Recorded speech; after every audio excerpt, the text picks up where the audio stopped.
You're sitting in the metal fuselage of a C-47 transport plane. Below you is occupied Holland.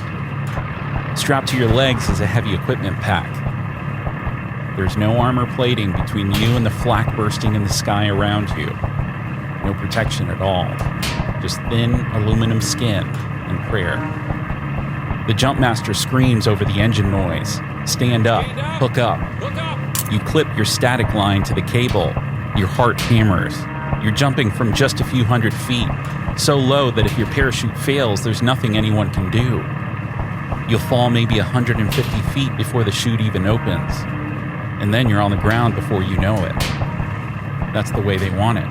Get you down fast, get you into the fight. The green light flashes. The man ahead of you vanishes through the door. You don't hesitate. You don't think. You step out into the open sky, and the slipstream grabs you like a giant hand and throws you into the churning wind. Do you feel fear? Or has fear given way to something unexpected? Relief. Relief to be out of that slow, vulnerable plane with machine gun tracers stitching the air around it. This isn't a movie scene. This isn't fiction. This was the reality for Staff Sergeant Fredrick Kerr, a paratrooper of the 505th Parachute Infantry Regiment of the 82nd Airborne Division, one of the most storied units in American military history. Welcome to POV World War II. I'm your host, Fernando Prieto, and today we're taking you on a remarkable journey through World War II as experienced by an immigrant kid from Northern Ireland who became one of America's elite paratroopers, from a stone farmhouse with a dirt floor in Nijmegen to the frozen forests of the Ardennes, from a Nijmegen drop zone in Holland to the rubble of Berlin. You'll experience the war through Fred Kerr's eyes. You'll feel the bone-deep cold of sleeping in 3 feet of snow without a tent. You'll taste the hunger of weeks without a proper meal. You'll know the fury of hand-to-hand combat with a Russian soldier in the ruins of a conquered city. What drives a young man who isn't even an American citizen to volunteer for the most dangerous assignment in the Army? What is it like to jump out of a plane into enemy territory with nothing but what you can carry on your back? And what happens when the war is over and you have to become a civilian again, when the people around you can't possibly understand what you've been through? This is Fred's story. Today, it's yours. You're 8 years old, and the world is pitching beneath your feet. The Corinthia rolls through the winter Atlantic, and down here in steerage, the cheapest passage money can buy, down in the very bottom of the ship, everyone is sick. Your father, George Kerr, a shoemaker and chicken farmer from Nijmegen in Northern Ireland, sold everything to get here. The 1,000 chickens, the stone farmhouse with its dirt floor. He sold it all for the promise of something better, to escape a land torn apart by religious hatred between Protestants and Catholics. You settle with cousins in Belleville, New Jersey. You're a poor family. As a school kid, you deliver shoes on a bicycle with only one pedal, collecting tips that your mother puts aside for your education. You make the honor roll. Math comes easily. You devour adventure books, 5 at a time from the library, carried 50 feet up into a tree where you read for hours, a loner by nature. You graduate high school with excellent grades and enroll at the Newark College of Engineering around 1940. But the draft is coming, and when it does, you don't want the Army. You try the Coast Guard first. We can't take you. You have to be a citizen. You're not 21 yet. Door closed. Fine. The Navy then. A full day of gymnastics, tests, interviews. The very last thing, put your hands on the table and spread your fingers. You hurt your hand on a machine a few weeks earlier. One finger is still crooked. We can't take you. The rejection hits hard. It feels like being told you're inferior, not good enough to serve the country that took you in. You wanted to do your part. You wanted to fight, and they don't want you. Do you let that eat at you, or do you push forward? You push forward. The Army draft catches up with you, and you report to Fort Dix, New Jersey. One crooked finger doesn't matter when they need bodies for the infantry. Fort Dix, basic training, then south to an infantry outfit in South Carolina, where the days blur into each other. Drill, march, shoot, sleep, repeat. But something interesting happens. You hear about a program at Clemson College, a course designed to train soldiers for post-war administration, helping with education and replacement after the fighting ends. It sounds promising. You jump at the opportunity. It's a disaster. The instructors aren't real professors, just extras, fill-ins. The studies are disappointing. The program is poorly handled from top to bottom. After enough frustration, about 15 of you stand up and say, "We want out." That's a no-no in the Army. You don't just quit. But they can't force you to stay, so you're moved out, shipped to another outfit in South Carolina that's going through basic training. It's 40 miles from the nearest town. You're living in tents. It feels like a punishment. But you're resourceful. You meet a guy who knows his way around the system, and the two of you become pals. He suggests checking the divisional area for transfer opportunities.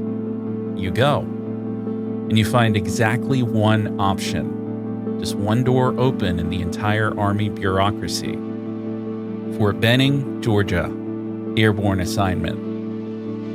Paratroopers. Your buddy says, "No way." You're miserable enough to say yes. They put you on a train, and your life changes forever. Fort Benning is 2 to 3 months of pure physical punishment. You run every day until your lungs burn and your legs feel like rubber. They start you on towers, the kind you'd see at a circus, where they hoist you up, release you, and you practice hitting the ground.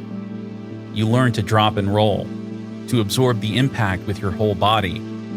Feet together, knees flexed, hit and roll to your side. Over and over until it becomes muscle memory.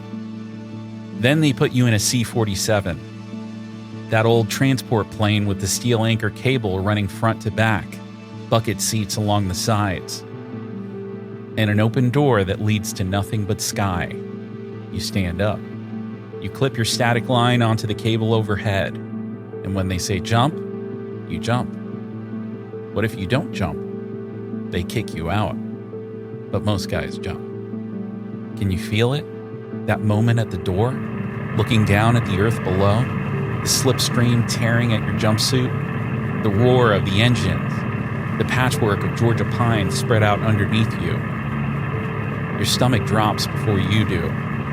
You step into the empty air, and for a heartbeat, there is nothing. Then the static line snaps taut. The canopy cracks open above you, and suddenly you're floating. You reach up, grab the risers, and steer. You watch the ground rush up, tuck, and roll. After completing the course, you're transferred to Fort Bragg, North Carolina, and eventually assigned to the 505th Parachute Infantry Regiment, part of the legendary 82nd Airborne Division. You're no longer just an infantryman. You're airborne. The pride is immediate and infectious. Airborne was airborne, better than anybody. That's not arrogance. That's what the job demands. You're shock troops. When regular infantry gets stalled or knocked back, you're the ones who go in and break the enemy apart. You don't have artillery for the most part. You don't have heavy armor. You have what you carry on your back. Tommy guns for the assault, machine guns to clear, mortars to blast. And you have each other. You rise through the ranks, corporal, then sergeant after making your jumps, then staff sergeant after proving yourself. They give you command of a weapons section, 3 machine guns and a mortar group. These are the company's firepower, and you're responsible for making sure they're used right. Your men are good. The machine gunners are fantastic. The mortar crews know their business. Together, you're a devastating little package of violence, ready to be dropped from the sky wherever the fighting is fiercest. The training exercises multiply. You make jump after jump, refining the choreography of mass airborne assaults. 18 men per aircraft, 9 on each side. popping out like peas from a pod. You practice assembling on the ground, gathering equipment, forming up, and moving to the attack, all within minutes of landing. Are you scared? The biggest fear, you'll say later, is the parachute not opening. Because there's nothing you can do about it. You're loaded with equipment. If it doesn't open, you die. Simple as that. But you don't have much time to dwell on it. A few 100 feet up, 150 feet of free fall, and then you're either under a canopy or you're not. Most of the time, you're glad to get out of the plane. The anti-aircraft fire coming up at that slow, unarmored aircraft is far more terrifying than the jump itself. You become a naturalized American citizen while in the Army. As soon as you were old enough, the country that almost wouldn't let you serve has finally, officially, claimed you as its own. Now, it's time to go to war. You ship overseas to England, and from there the waiting begins. The 505th has already jumped into Normandy on D-Day, its third combat jump after Sicily and Salerno, and liberated Saint-Mary-Église, the first town freed in France. But you weren't with them for that one. You joined the regiment as a replacement after Normandy. When the invasion kicks the door open and the 505th comes back to England battered and refitting, you know your turn is coming. And then it does. Your division, the entire 82nd Airborne, jumps into the upper part of Holland. The objective is one of the most critical in the entire operation, the bridge across the river at Nijmegen. If the Allies can seize it intact, they can pour troops and supplies across the river and drive deep into the heart of occupied Europe. If the Germans destroy it, the advance stalls. Imagine this. You're in the door of the C-47 again. Below you, Holland. Flat, green, laced with rivers and canals. Flak is coming up, and you can hear the metallic patter of shrapnel hitting the fuselage. These planes have no armor. A single burst through the floor could end everything. The pilots try to route around the worst of the anti-aircraft fire, with other aircraft going in first to suppress the guns. But there's always some shooting. The green light, you go. The chute opens with a bone-jarring snap. You're slipping the canopy toward the center of the group, watching the other chutes blooming around you. 10 yards apart when you hit the ground. That's the discipline. No stragglers wandering 5 miles to find their unit. You land as a unit, you fight as a unit. Feet together, flex, hit your side. You're down. You release the equipment pack, grab your weapon, and start moving. Within minutes, the company is assembled and heading for the objective. The shock of all those troops dropping from the sky sends the Germans reeling. They don't expect it. Not here, not now, not in this strength. They run at first. And in those crucial first hours, you're able to regroup and go after them before they can organize a defense. But Holland is no walkover. The effective surprise of all those airborne troops dropping into the enemy's rear is the best part of the operation. But your job isn't to chase the retreating Germans. Your job is to hold the ground that makes everything else possible.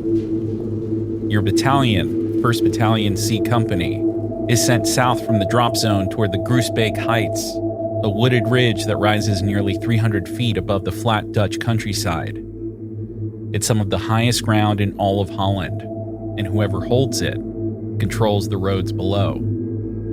The roads that reinforcements and supplies need to pour through to keep the entire operation alive. To the east, barely 3 miles away, the Reichswald forest stretches along the German border. A dark, dense mass of trees that could be concealing anything. A company, a battalion, an entire armored division. You don't know. Nobody knows. You dig in. Your 3 machine guns cover the eastern approaches, their fields of fire sweeping the open farmland between your positions and that dark tree line. Your mortar is set behind the ridgeline, ready to drop shells on anything that emerges from the forest. The landscape below you, Flat polders, drainage ditches, scattered brick farmhouses with walled gardens. Stretches out like a map you've already memorized. You've been given standard intelligence, layouts of the area, general knowledge of what you're walking into. Beyond that, real-time updates come over the company radio. And if there's a pocket of resistance that needs eliminating, you move over and get it done.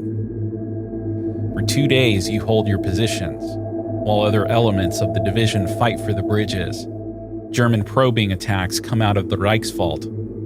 Scratch units, convalescent soldiers, replacement troops shoved into the line because there's no one else. You engage them, drive them back. On the second day, a German self-propelled flak vehicle, a Wirbelwind, 4 rapid-fire cannons mounted on a tank chassis, rolls out of the tree line and opens up on your positions. The thing strips branches off the trees above your head like a saw going through lumber. 2 men with Browning automatics try to engage it and take a direct hit for their trouble. Both killed. Someone gets a bazooka round off, but it can't penetrate. The vehicle pulls back into the forest, and you're left staring at the gap in the trees where it disappeared, knowing it's still out there. But that's just the prelude. The third day, September 20th, is when Holland tries to kill you. It starts late in the morning. Nebelwehr for rockets, salvos of 6, screaming in one after another. They land all around your positions on the ridge. Buildings catch fire, trees splinter and topple. The barrage lasts 3 hours. 3 hours of lying in a hole with nothing to do but endure it. Your machine guns covered. Your mortar ready. None of it any use until the rockets stop. And then they stop. And that's worse, because the silence means the infantry is coming. German Fallschirmjäger. Paratroopers from the 5th Fallschirmjäger Division come up through the corridor below your positions in force. 600-700 of them, with artillery and armored vehicles behind them. These aren't the old men and walking wounded you've been fighting for 2 days. These are trained, airborne infantry, rebuilt after Normandy and itching to prove it. Their objective isn't just your ridge, it's the canal bridge behind you, barely over 1,000 yards from your line.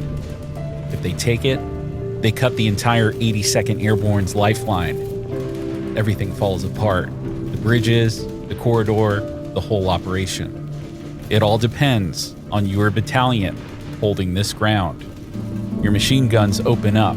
The .30 calibers hammer out a steady rhythm, belt after belt feeding through, brass casings piling up in the dirt beside each gun. Your mortar starts dropping 60mm rounds into the corridor.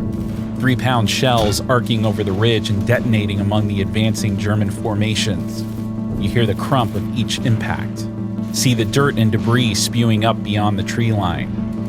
But they keep coming. They push up the slope, through the fire, into your positions.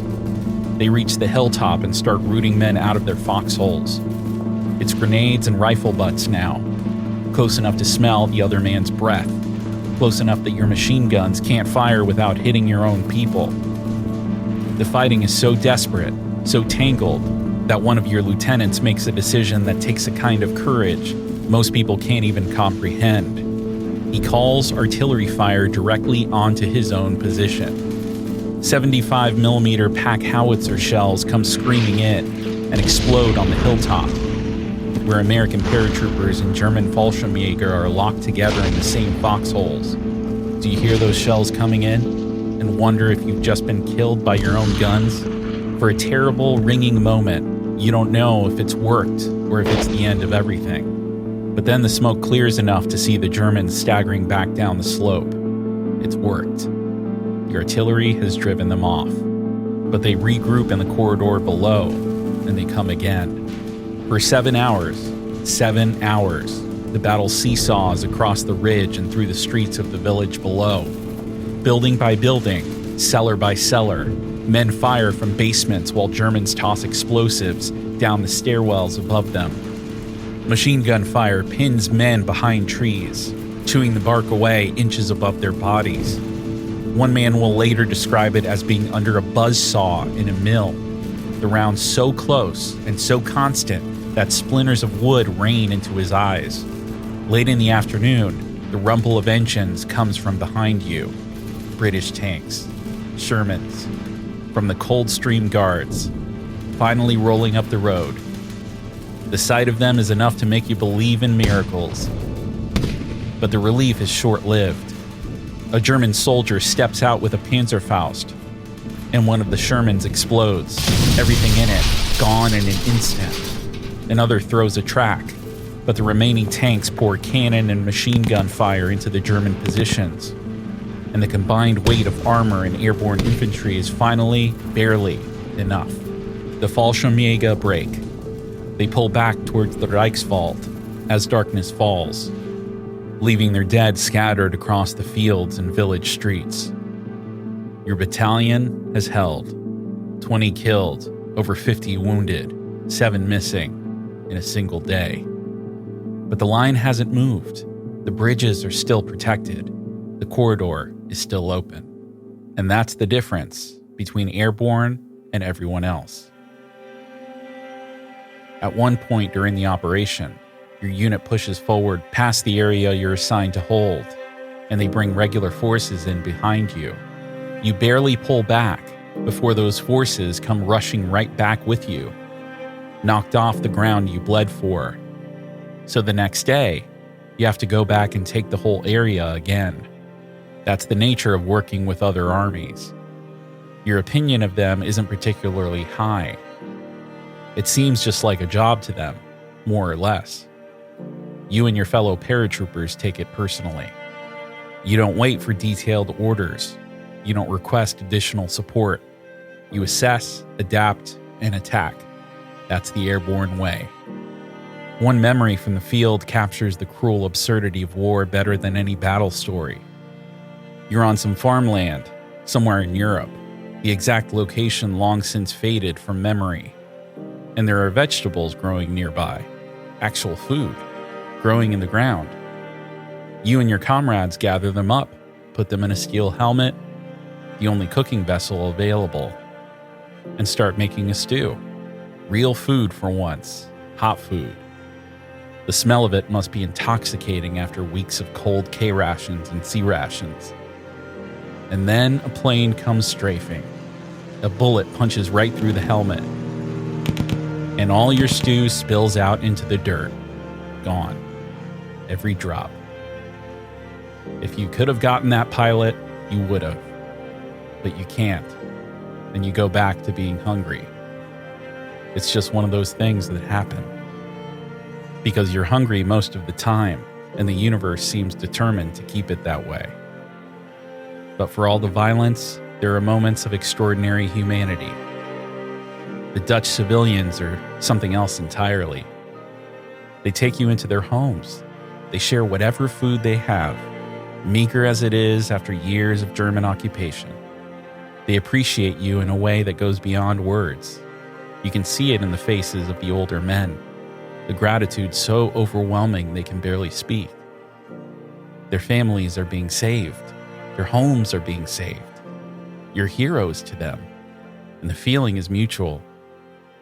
These people have suffered, and their joy at liberation is real, raw, and unforgettable. You remember one old fella in particular who just held out his arms to you, so glad to see someone friendly, someone who would protect him and his family. He couldn't say enough. Winter 1944, the Ardennes forest, and everything goes wrong. The Germans launch a massive counteroffensive that catches the American forces completely off guard. The Battle of the Bulge, one of the bloodiest, most desperate engagements of the entire war. American troops are taking a real licking, getting pushed back badly. The front line buckles and bends. Panic spreads. And then they call in the Airborne. You and the 82nd are rushed to the fray. No time for careful planning. No time for proper supply. You move in so quickly that they don't even have time to issue all the gear you need. You arrive in the frozen forest with what you have on your back. And what you've got isn't enough. The cold is staggering. You're wearing your standard green uniform, designed for moderate weather, not for sleeping in 3 feet of snow. You have your boots, which are pretty good, and maybe a tent flap that you can wrap around yourself, but it doesn't keep the cold out. Not even close. You shiver and shake, and the cold doesn't care. You stamp around to keep the blood flowing, then crawl back into your sleeping bag for a few hours of fitful rest before your turn on watch comes again. How cold is too cold? When your toes go numb and you can't feel them. Is that the moment you decide you've had enough? There is no enough. You endure it. You accept it. One time you have to go back to warm your toes. An officer asks where your boots are. When you tell him you don't have any, they moved in so fast there wasn't time to issue them. He asks your size and gives you his own boots right off his feet. What kind of officer does that? What kind of unit produces leaders who will walk through the snow in their socks so their men can fight? There are no supply outfits, no transportation, no auxiliary groups bringing food up to you. You eat whatever you have in the back of your pack. Once in a while, a truck makes it through with more, but that's it. You're isolated, hungry most of the time. You wear the same socks for 56 days straight. A month goes by without a bath. When you finally find water and stop for a while, you wash your clothes and take whatever hot bath or shower you can manage. But it's not often. You're a filthy group, and you've made peace with it. Your weapons, though, those you keep clean. Your rifle, your Tommy gun, your machine guns, they stay oiled and covered. At night, you sleep with your weapon in your sleeping bag. It's your livelihood. Without it, you're nothing. The German Air Force adds another dimension of terror. By this point in the war, the Germans are using jets. Fast, deadly, and almost impossible to hear until they're right on top of you. When you encounter the sudden roar of an engine, you dive for ditches and trees.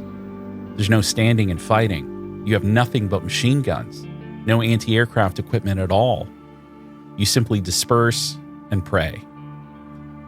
The jets come in quick, strafe whatever they can see, and vanish.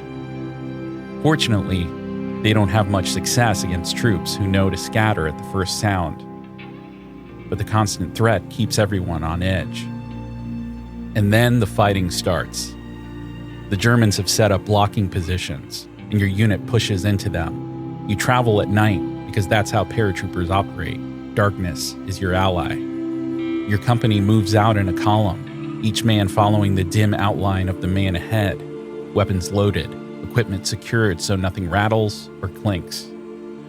The snow crunches softly under your boots, the only sound you can control, and you can't fully control it. Then the darkness shatters.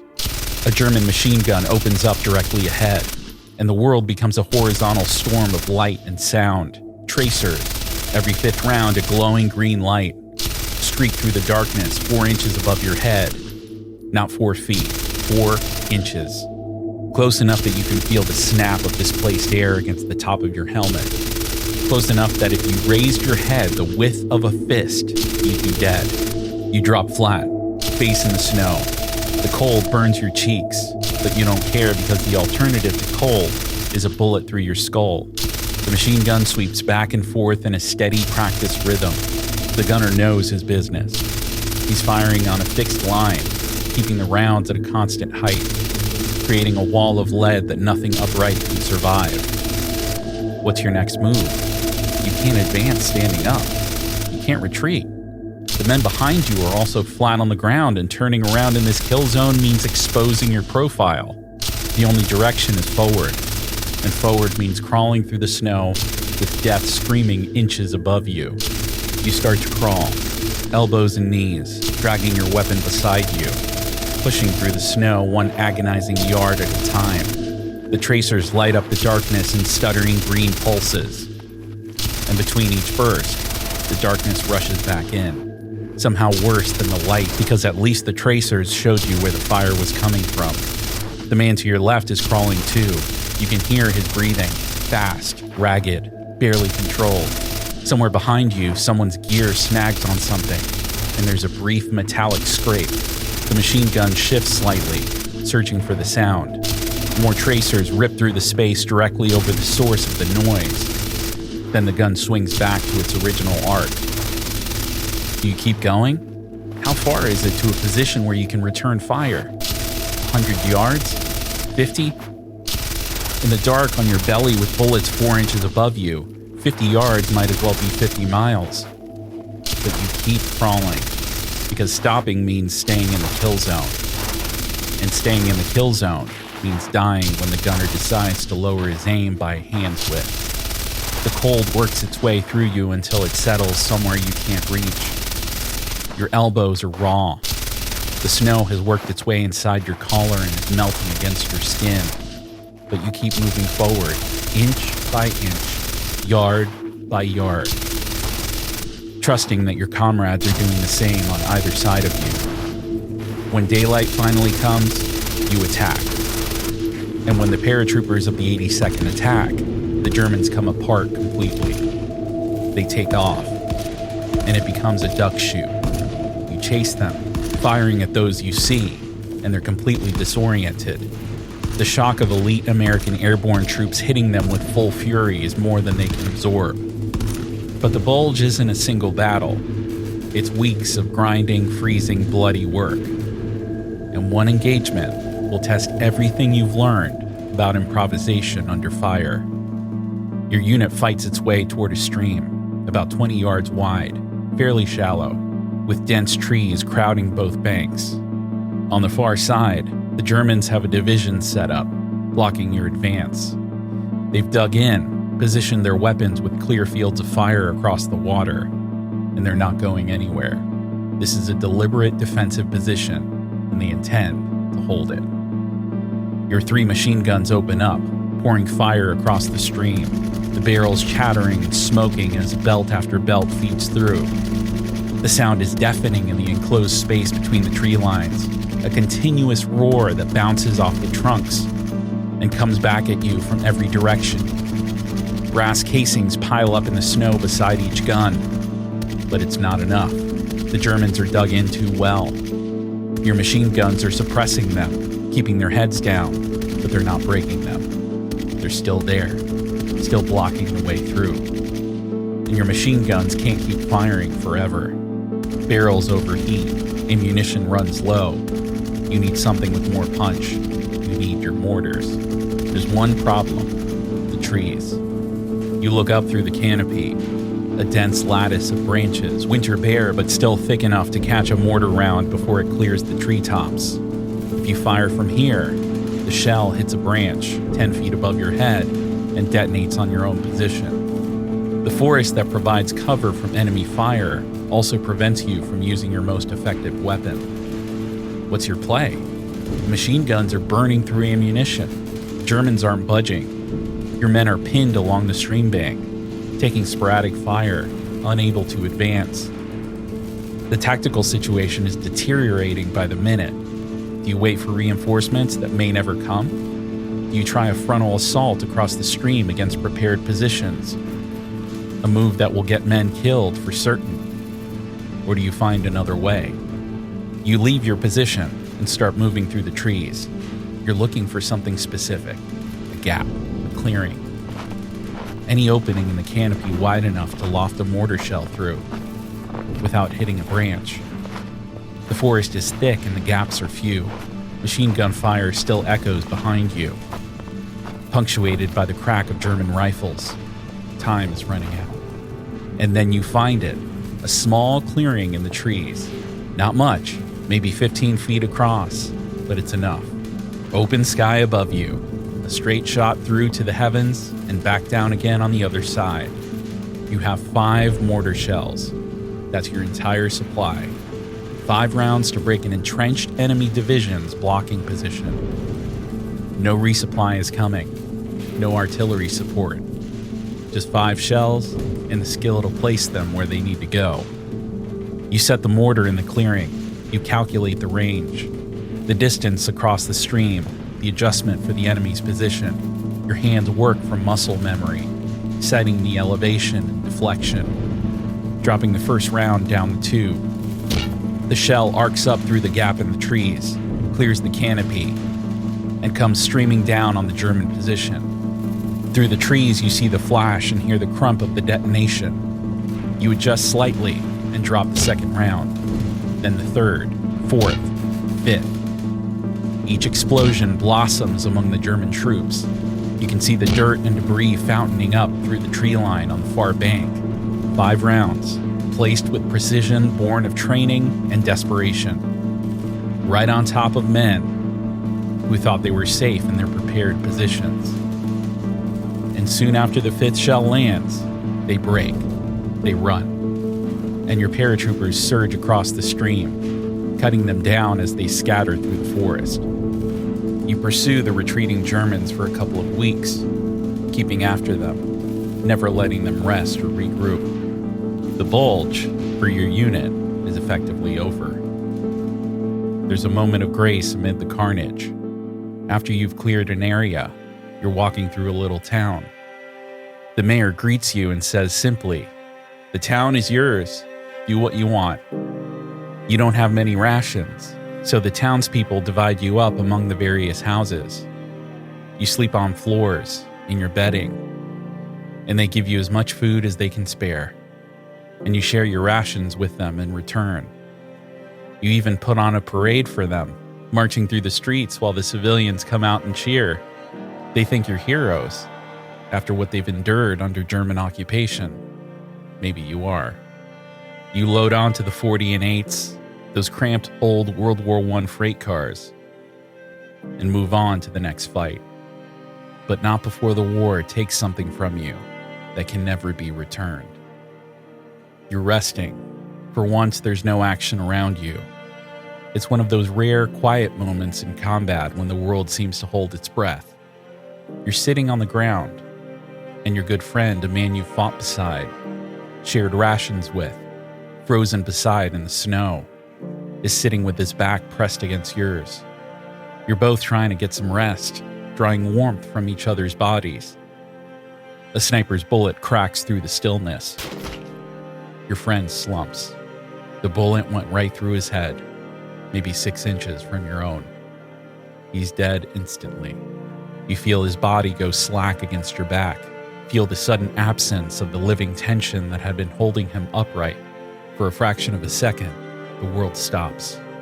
Then instinct takes over. You see he's dead, and you take off for the trees. He's beyond help. You know that instantly. One moment he was there, warm and breathing. Your comrade, your brother in everything but blood. The next moment, he's gone. How do you process that? How do you file away the memory of a bullet that missed your skull by 6 inches and found your friends instead? You don't. Not really. Not now. You put it somewhere deep inside, and you don't stop, because that's what paratroopers do. It's not the only time a sniper finds someone close to you.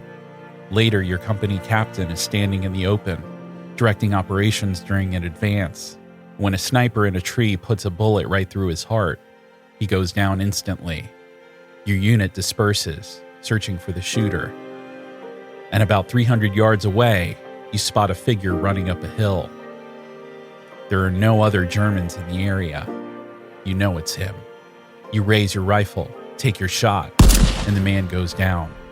You assume you've badly wounded or killed him, but you don't go up to check.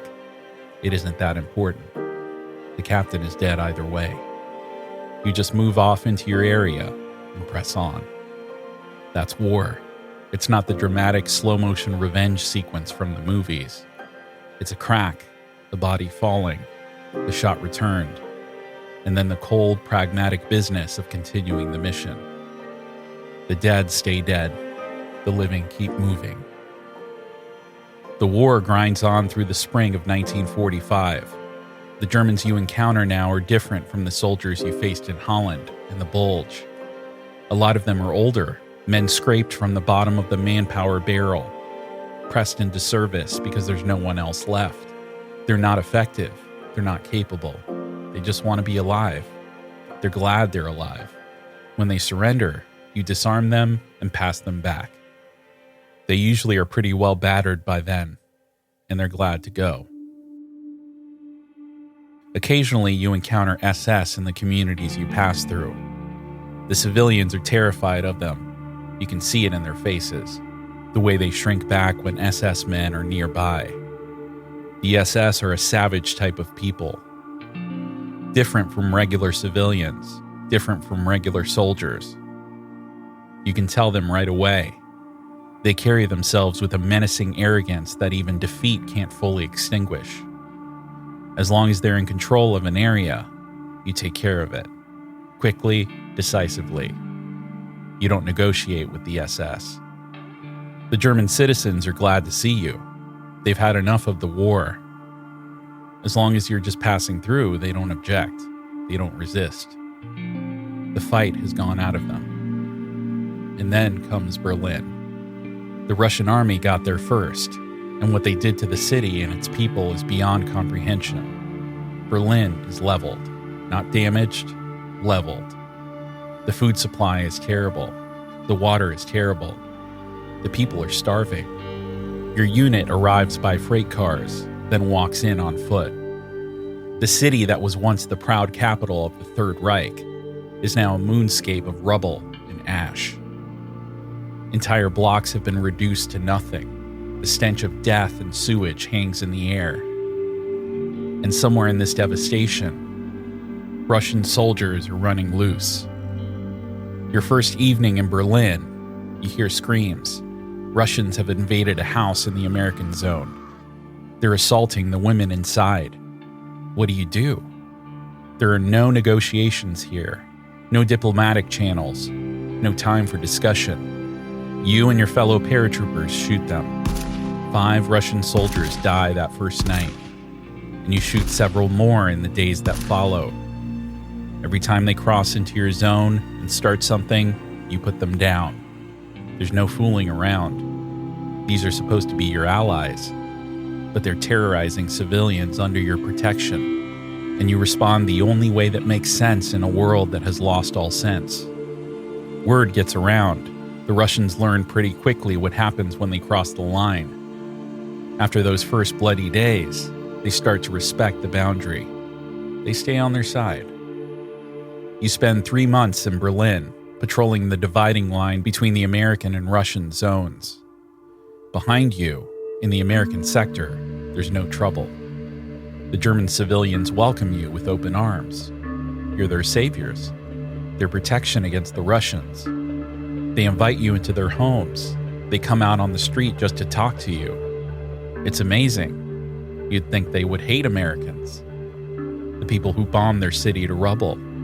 Refugees stream in from the Russian zone. German civilians desperate for the protection of American authority. They're on their own, though. You don't have facilities to house them. The place is leveled. There's absolutely nothing left. But they come anyway, because even being homeless in the American sector is better than being subject to the Russians. One day, a Russian soldier approaches you. He eyes your rifle, your equipment. He decides he's going to take them. You don't want him to take them. So you fight. It's rough and tumble. You've been hardened by months of combat, sleeping in the cold, fighting for every inch of ground across half of Europe. You beat the Russian, badly. But you make a mistake. You hit him in the teeth with your wrist instead of your fist, and the wound gets infected. Blood poisoning sets in. It hurts, especially when it's swollen and inflamed, but they treat it with medication, and you recover. It's just one of those things. One more scar, one more story. The war in Europe is over. You've survived Holland, the Bulge, the push into Germany, 3 months of occupation duty in Berlin. Now comes the choice that every soldier faces. The 82nd Airborne is going to stay in Europe for a while longer. If you stay with them for 2 more months, no more combat, they promise. You'll march down the street in a victory parade and they'll make you a master sergeant. It's a good deal. Higher rank means better benefits for the rest of your life. A staff sergeant comes back specifically to find you and make the offer. He knows you're a good soldier. He wants you to stay. You think about it. You really do. But then you make your decision. I'm going to get on that boat, and I'm going home. That's it. No second guessing. You've had enough. You want out. The pride, the rank, the parade, none of it outweighs the simple, overwhelming desire to be done with it all. You load onto the 40 and 8s one last time, rattle across France to the port, and board a ship bound for America. You arrive home in the fall, and the strangeness begins immediately. You feel different. You have memories and experiences that the people around you can't comprehend, and they have no way to communicate their world to you either. You have to be careful. When you speak, every other word wants to come out as a swear word, because that's how everyone talked in the army. Your parents wouldn't understand. You become a loner again. You use the GI Bill to attend Rutgers University, studying accounting. The veterans and the teenagers don't intermingle much. You're different people now.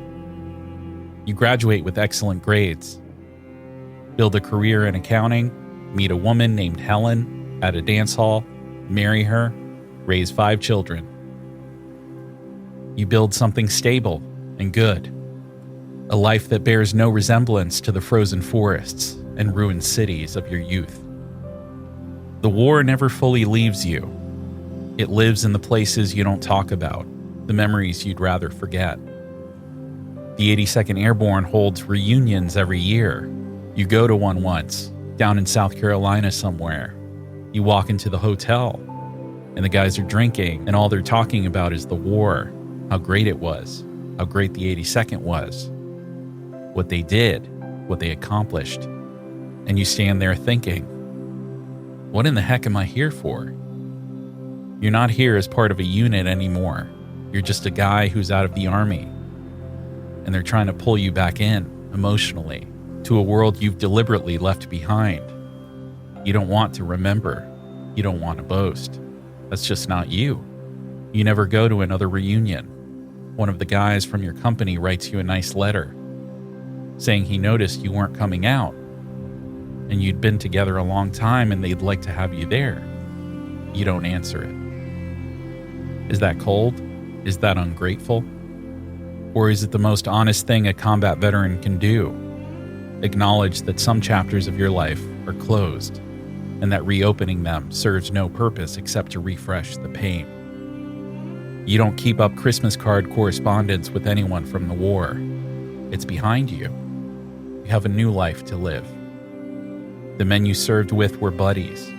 You can't quite call them friends, because the relationship was forged under fire, not in the normal give and take of peacetime friendship.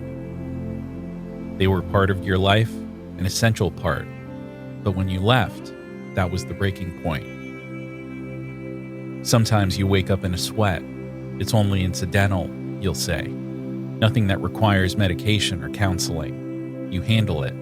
You move on. The main thing is getting on with your life, and that's what you do. But certain memories persist with a clarity that decades cannot dim. The feel of a friend's body going slack against your back as a sniper's bullet finds his head. The sight of tracers 4 inches above you in the frozen darkness. 5 mortar shells arcing through a gap in the trees. The stew in the steel helmet. Lost to a strafing run. The old Dutchman with his arms outstretched, so grateful he could barely speak. The Russian soldier on the ground in Berlin after you'd beaten him senseless for trying to take your weapon. The officer who gave you his own boots in the Ardennes because yours hadn't been issued.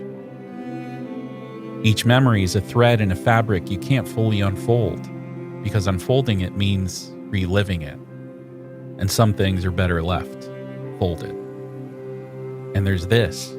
When the war ended and you came home, you had earned a Bronze Star for meritorious achievement in ground combat.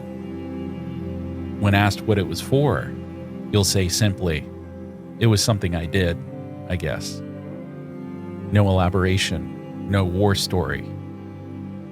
Just a quiet acknowledgement that once, in a place far from here, you did something that mattered. What does it mean to serve? For Fredrick Kerr, it meant leaving behind one identity and forging another. An immigrant boy from Northern Ireland who couldn't get into the Coast Guard or the Navy because of a crooked finger and a missing citizenship paper, who was told in effect that he wasn't good enough, and who then volunteered for the single most dangerous assignment the Army had to offer, who jumped out of airplanes at hundreds of feet into enemy fire, who fought across Holland and through the killing cold of the Ardennes and into the rubble of Berlin, who killed when he had to, froze when he had no choice, went hungry for weeks, and never once asked for recognition or praise. Fred Kerr didn't want to talk about the war. He didn't want to remember the worst parts. His mind, he said, tends to forget those things. The things you don't want to remember. And maybe that's a mercy. Maybe the human capacity to let the sharpest edges of memory dull over time is what allows men like Fred to come home, marry Helen, raise 5 children, build a career, and live a life that honors the sacrifice without being consumed by it. The 82nd Airborne's motto is all the way, and Fred Kerr went all the way, from a stone house with a dirt floor in Nijmegen, across the Atlantic in the steerage of a ship, through the Depression in Belleville, into the sky over Holland, through the snow of the Ardennes, into the ruins of Berlin, and home again to build something lasting from the wreckage of his youth. He was a loner who found brothers in the worst circumstances imaginable, a reader of adventure stories who lived an adventure that no book could capture, a poor kid on a one-pedal bicycle who became a staff sergeant commanding the firepower of an airborne infantry company. When asked if he had nightmares, he said no. When asked if he kept in touch with his comrades, he said no. When asked if he wanted to go back to Europe, he said he had no desire. The war was behind him. He had a new life to live. But he sat down at 76 years old in Long Valley, New Jersey, with his wife Helen beside him to fill in the details he'd forgotten. And he told his story. Not because he wanted glory, not because he enjoyed remembering, but because someone asked. And he understood that these things, the things he'd rather forget, are things the rest of us need to remember.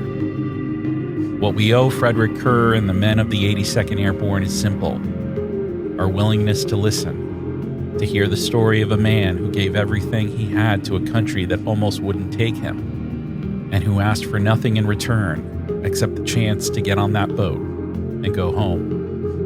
This has been the story of Staff Sergeant Fredrick Kerr, 505th Parachute Infantry Regiment, 82nd Airborne Division. Immigrant, paratrooper, husband, father, American. May we never forget. Thank you so much for listening. If you enjoyed this episode, please leave a positive review or rating. It actually makes a huge difference in helping people find these stories and only takes a few seconds. This story can be shared thanks to a partnership with the Rutgers University Oral History Archives. If you've got a story you'd like their help in sharing, visit oralhistory.rutgers.edu. That's oralhistory.rutgers.edu. Visit povworldwar2.com for podcast updates and more. That's povww2.com. I'm Fernando Prieto. Thanks again for listening.